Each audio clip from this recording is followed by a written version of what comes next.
My own brother laughed when I lost my job, in front of my entire family. That night, I was the example of failure. 6 months later, they weren't laughing anymore. And I didn't even prove them wrong the way they expected.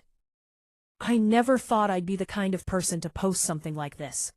But here I am, typing this out at 2:17 a.m., staring at a screen because I can't sleep without replaying everything that happened. Maybe writing it down will help me make sense of it. Maybe someone out there will understand. Or maybe I just need to get it out. 3 months ago, I lost my job. Not in a dramatic, movie-like way. No shouting, no big scene. Just a quiet meeting room, a polite HR voice, and a sentence that felt like a punch to the chest. We're restructuring. Your position has been made redundant. That was it. 4 years of work, late nights, skipped weekends, and saying yes to everything, gone in 10 minutes. I walked out of the office holding a small cardboard box with my things. A coffee mug, a notebook, a pen I never even liked but somehow always used. The parking lot felt bigger that day. Empty. I sat in my car for a long time before starting the engine. I didn't cry right away. I just sat there, staring ahead like my brain hadn't caught up yet. But the real fear didn't hit until I got home. Because losing a job isn't just about money. It's about what comes next. I come from a family that measures success in very simple terms: job, salary, status. If you have those, you're respected. If you don't, you're tolerated. Barely. My older brother, Arjun, is the golden child, top of his class, perfect job, perfect marriage, perfect everything. My younger sister, Neha, isn't far behind. She runs a small online business that somehow makes everyone proud, even when they don't fully understand what she does. And then there's me, the average one, the one who took a normal job, lived a normal life, and never really stood out. I was okay with that. Until I lost everything that made me acceptable in their eyes. I didn't tell my family right away. For the first week, I pretended everything was normal. I woke up at the same time, got dressed, left the house. Then I'd sit in my car or a cafe for hours, applying to jobs that never replied. It felt stupid, but I wasn't ready to face their reactions. Because I knew exactly what they'd say. I've heard versions of it my whole life. You should have worked harder. You should have chosen better. Why can't you be more like Arjun? Eventually I ran out of time. My savings started shrinking faster than I expected. Rent, bills, food. Reality doesn't wait for you to be emotionally ready. So one Sunday evening, I went to my parents' house for dinner and told them. I remember every detail of that moment. The smell of food in the kitchen. The sound of the TV in the background. My mom arranging plates, like everything was perfectly normal. I said it as casually as I could. I lost my job last week. Silence. Not shock. Not concern. Just silence. Then my dad sighed. Not loudly. Just enough. What happened? He asked. They cut a lot of positions. He nodded slowly, like he didn't fully believe me. Were you underperforming? That question hit harder than I expected. No, I said quickly. It wasn't about performance. But it didn't matter. In his mind, there was already doubt. My mom didn't say much at first. She just looked at me with that expression I've seen before.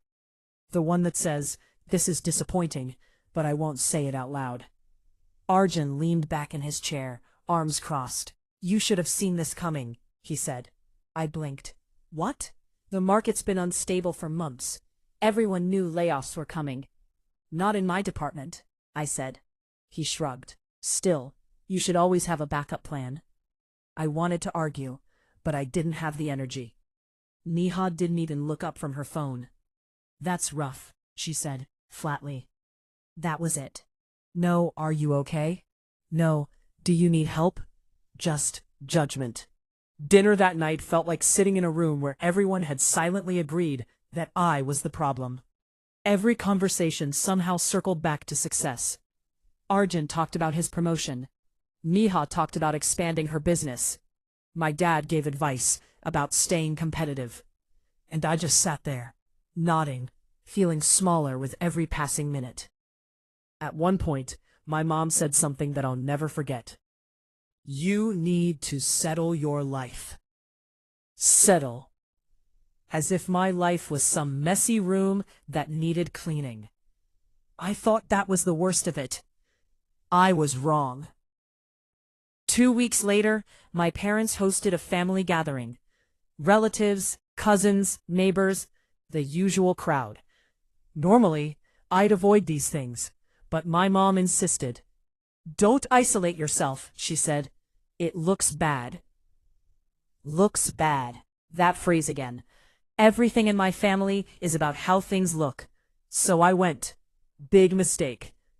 At first it was fine. Small talk, smiles, the usual polite conversations. But then the questions started. "So, what are you doing these days?" I tried to keep it vague. Looking for new opportunities.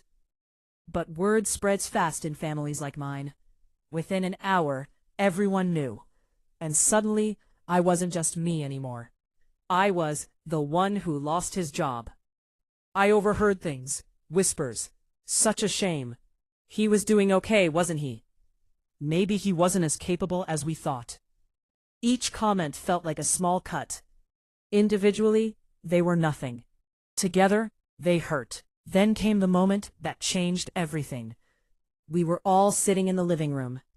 My dad decided it was the perfect time to address the situation. "In today's world," he said loudly, "you have to stay ahead. Otherwise, you fall behind." Everyone nodded. Then he looked directly at me. Some people don't realize that until it's too late. The room went quiet. I felt every pair of eyes on me. My face burned, but I didn't say anything. I just sat there. And then Arjun laughed. Not loudly, but enough. "If you want, I can refer you for an entry-level role in my company," he said. Entry-level. I had 4 years of experience, but in that moment, he reduced me to a beginner. Someone who needed saving. Everyone chuckled, like it was a harmless joke. That's when something inside me shifted. Not anger, not sadness. Something else. Something cold. I realized something in that moment. They didn't see me as a person. They saw me as a comparison, a benchmark, a cautionary tale. Don't end up like him. And the worst part? I had allowed it. For years, I stayed quiet. I avoided conflict. I accepted their version of me. But sitting there, being humiliated in front of everyone, something snapped. I didn't react immediately. I didn't argue. I didn't defend myself. I just smiled. A small, calm smile, and that confused them more than anything. Because for the first time in my life, I wasn't going to play my role anymore. That night, I went home and made a decision that would change everything, but for them too. I opened my laptop, looked at my resume, and instead of applying for another safe job, I did something they would never expect.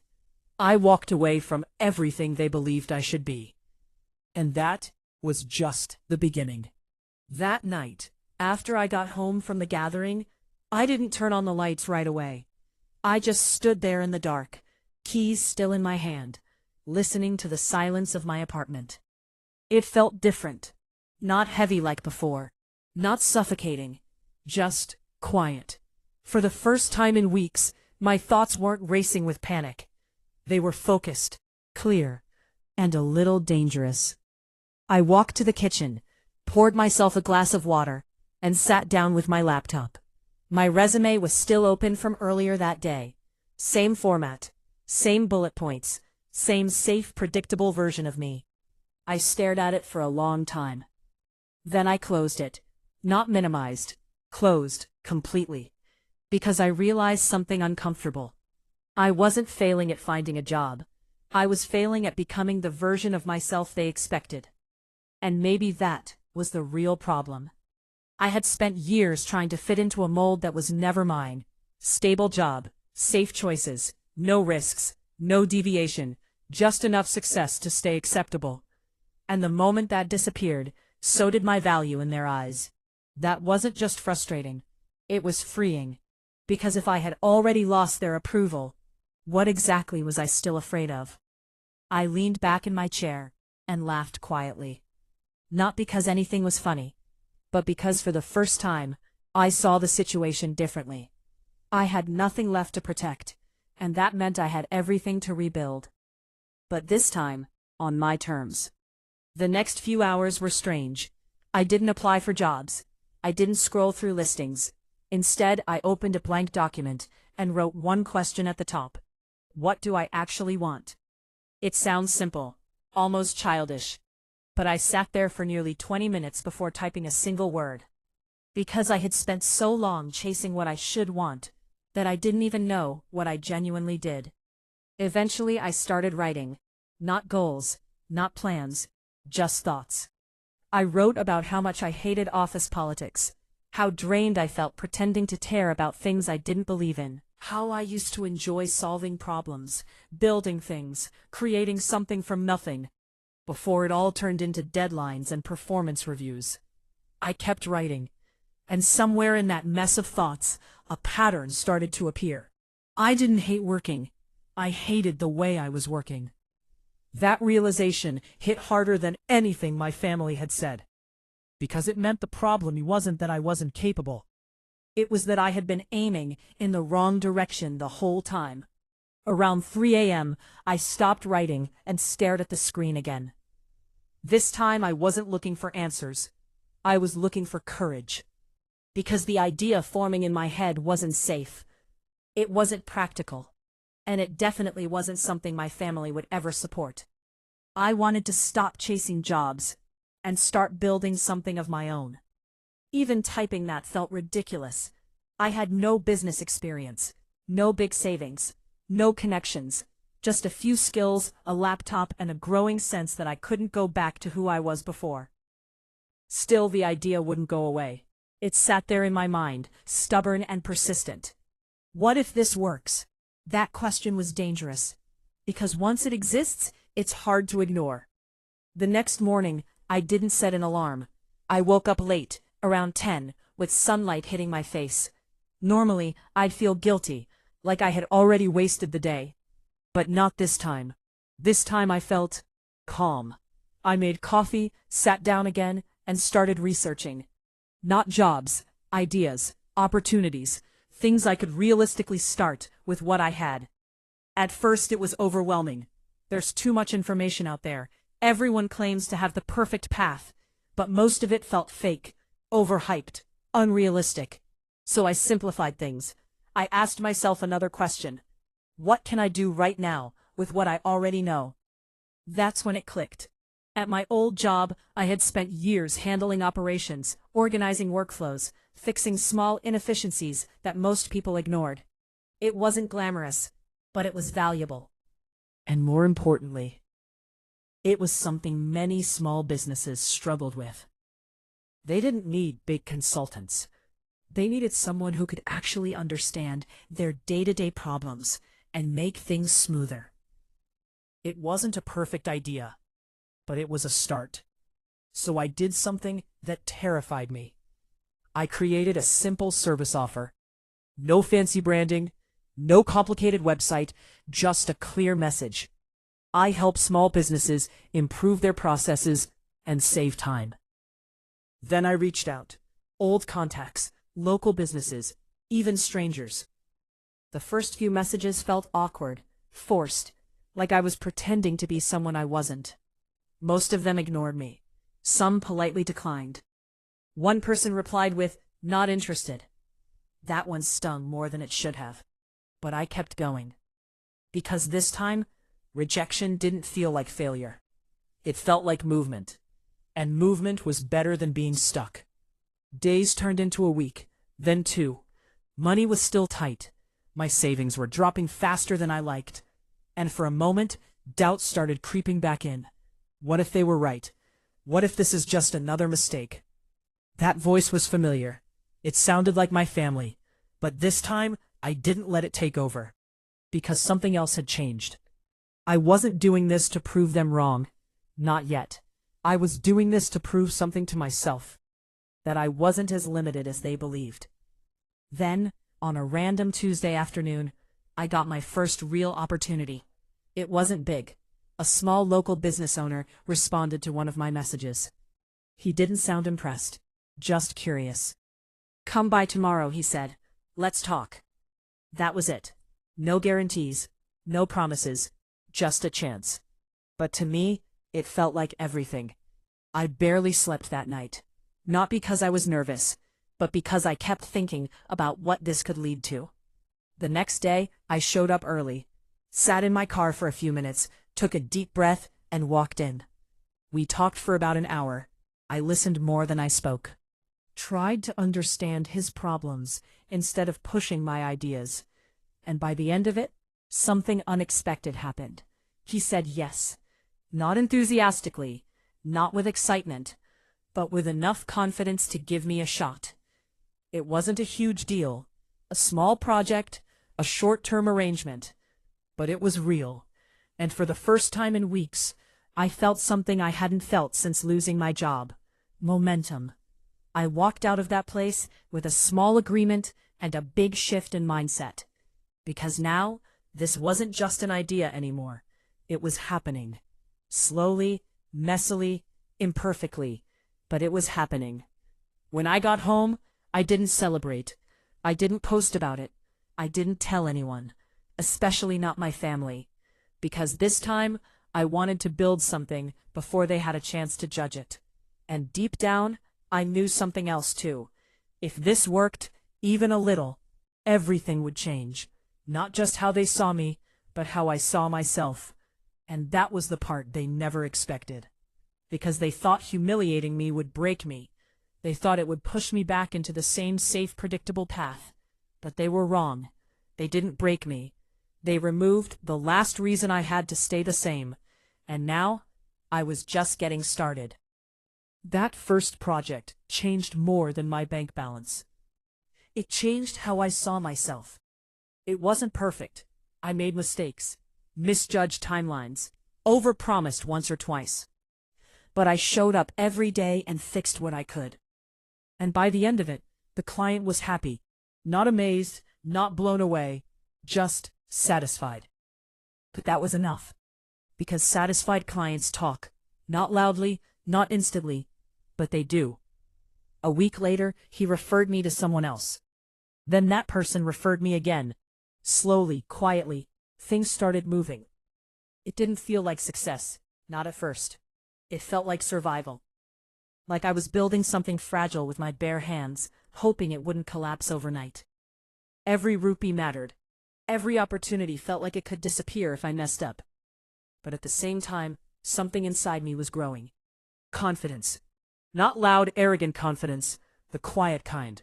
The kind that comes from doing something difficult and realizing you didn't break. By the end of the first month, I had 3 small clients.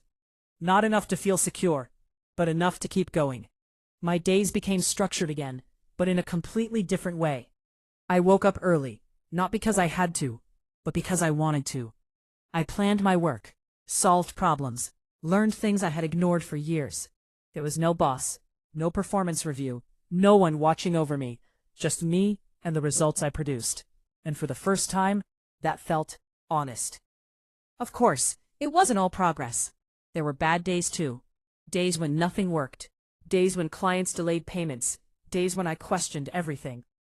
On those days, the old thoughts came back. My dad's voice, Arjun's tone, that laugh in the living room, entry-level role. It still stung. But instead of shutting me down, it pushed me forward, not out of anger, but out of clarity. I didn't want to go back. Not to that version of myself. Not to that life. Around the 3rd month, something shifted again. I landed a bigger client. Not huge, but bigger than anything I had handled so far. A proper contract, clear expectations, real money.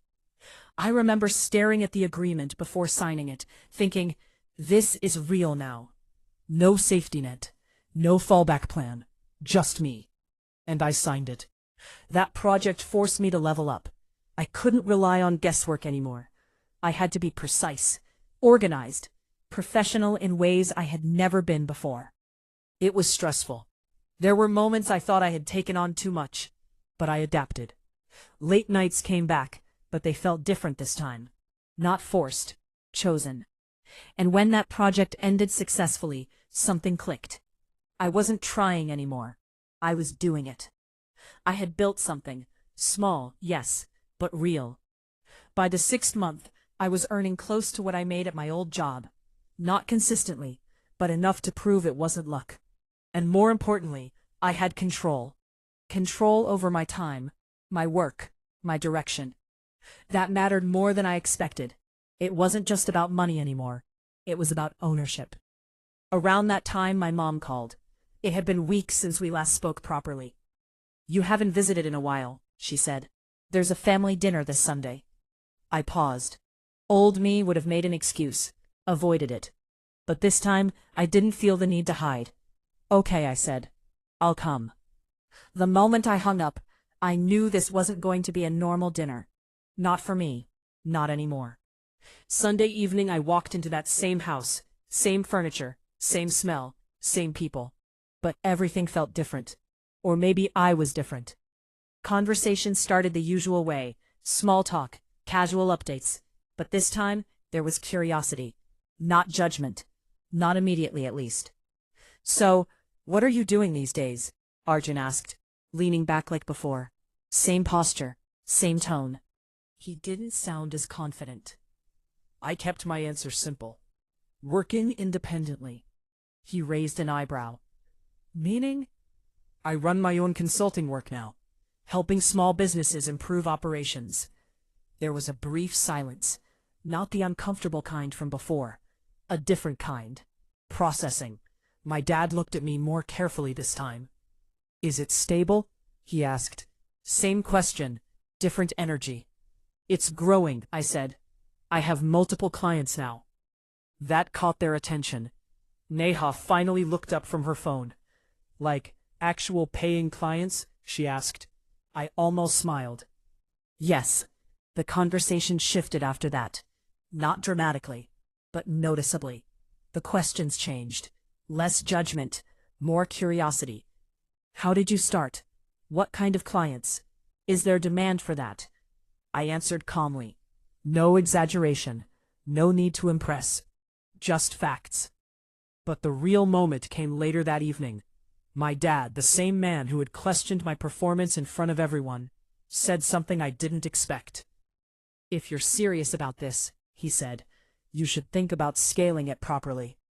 It wasn't an apology, not directly, but it was something. From him, it meant a lot.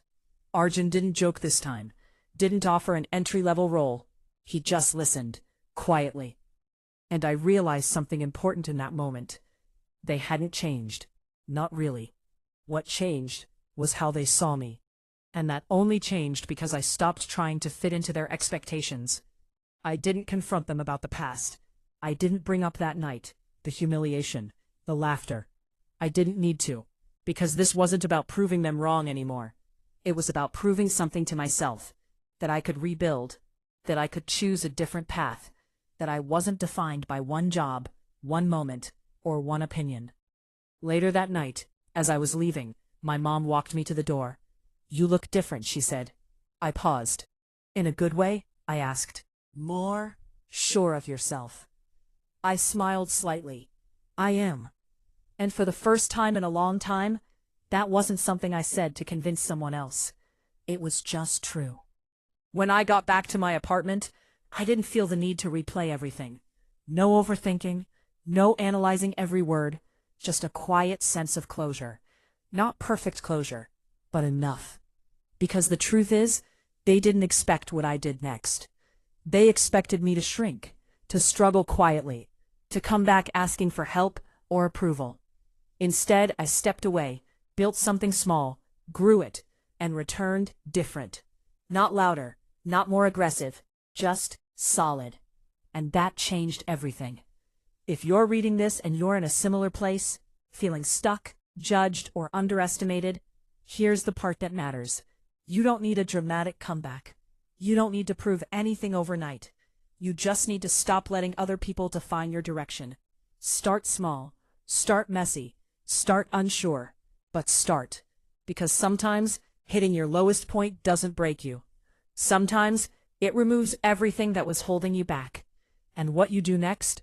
That's where everything changes. Thanks for watching. Subscribe for more real story.